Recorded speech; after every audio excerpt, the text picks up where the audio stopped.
Assalamualaikum warahmatullahi wabarakatuh. Perkenalkan, nama saya Fatimah Zahra dengan NIM 28920500031.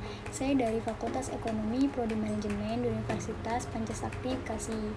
Video ini saya buat untuk melaksanakan ujian akhir semester saya dengan mata kuliah Ekonomi Makro oleh dosen pengampu Bapak Joni Pasmanto. Di sini saya akan membahas materi mengenai ekonomi makro. Selanjutnya langsung saja kita ke video tersebut. Baik, di sini saya akan menjelaskan mengenai mata kuliah ekonomi makro. Di sini saya membahas yang pertama yaitu perdagangan internasional, teori klasik dan merkantilisme. Merkantilisme berpandangan jika kekayaan suatu negara dihitung dengan emas dan perak. Teori ini beranggapan jika kegiatan ekspor harus dilakukan sesering mungkin dan kegiatan impor dilakukan seminim mungkin agar negara menjadi lebih kuat dan kaya.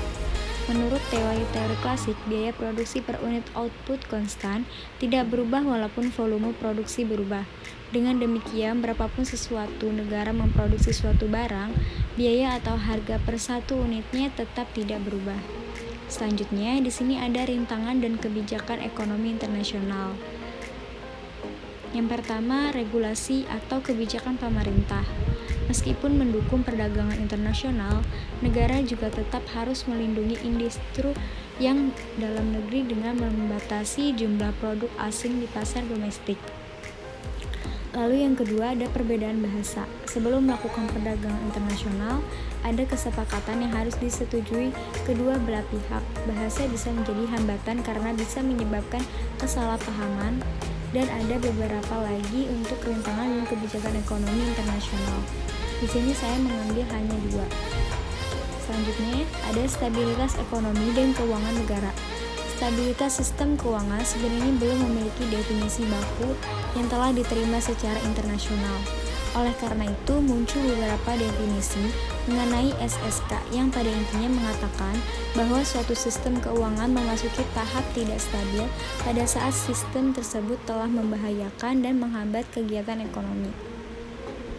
Sistem keuangan yang stabil adalah sistem keuangan yang kuat dan tahan terhadap berbagai gangguan ekonomi sehingga tetap mampu melakukan fungsi intermediasi, melaksanakan pembayaran, dan menyebar risiko secara baik.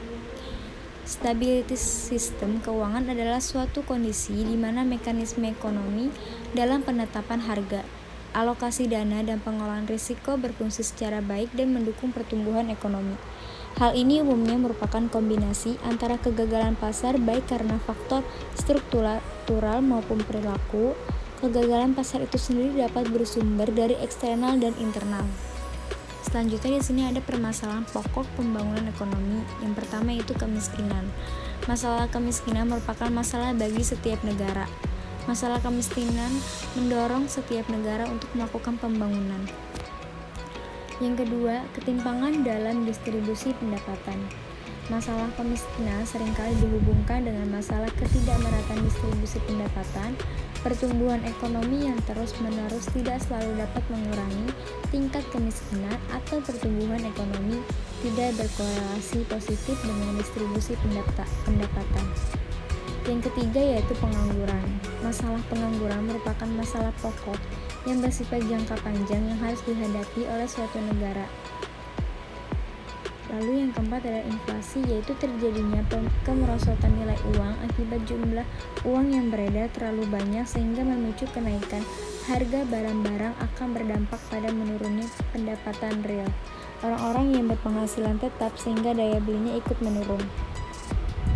Selanjutnya di sini ada perencanaan ekonomi. Perencanaan ekonomi ini adalah mekanisme alokasi sumber daya yang berlawanan dengan mekanisme pasar.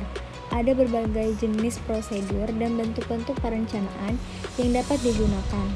Tingkat sentralisasi pembuatan keputusan dalam perencanaan tergantung pada jenis spesifik mekanisme perencanaan yang digunakan.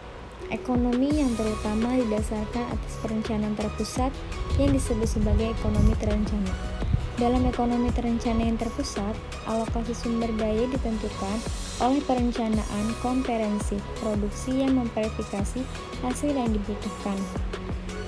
Perencanaan juga dapat berbentuk pengarahan, perencanaan, atau perencanaan indikatif. Perekonomian modern saat ini adalah ekonomi campuran yang menggabungkan berbagai sifat dari pasar dan perencanaan. Lalu di sini ada perencanaan pembangunan di Indonesia. Sistem Perencanaan Pembangunan Nasional menurut Undang-Undang Nomor 25 Tahun 2004 tentang Sistem Perencanaan Pembangunan Nasional adalah satu kesatuan tata cara perencanaan pembangunan untuk menghasilkan rencana-rencana pembangunan dalam jangka panjang, jangka menengah, dan tahunan yang dilaksanakan oleh unsur penyelenggara negara dan dalam masyarakat di tingkat pusat dan daerah. Dalam Undang-Undang 26 2007, RT/RW harus mengacu pada RPJP dan RT/RW menjadi acuan dalam menyusun RPJP dan RPJM. Sementara itu, rencana pembangunan memberikan arahan konseptual bagi pembangun. Rencana pembangunan berperan besar dalam pembangunan negara kita. Baik, mungkin itu sekian pembahasan mengenai materi ekonomi makro. Semoga bermanfaat. Wassalamualaikum warahmatullahi wabarakatuh.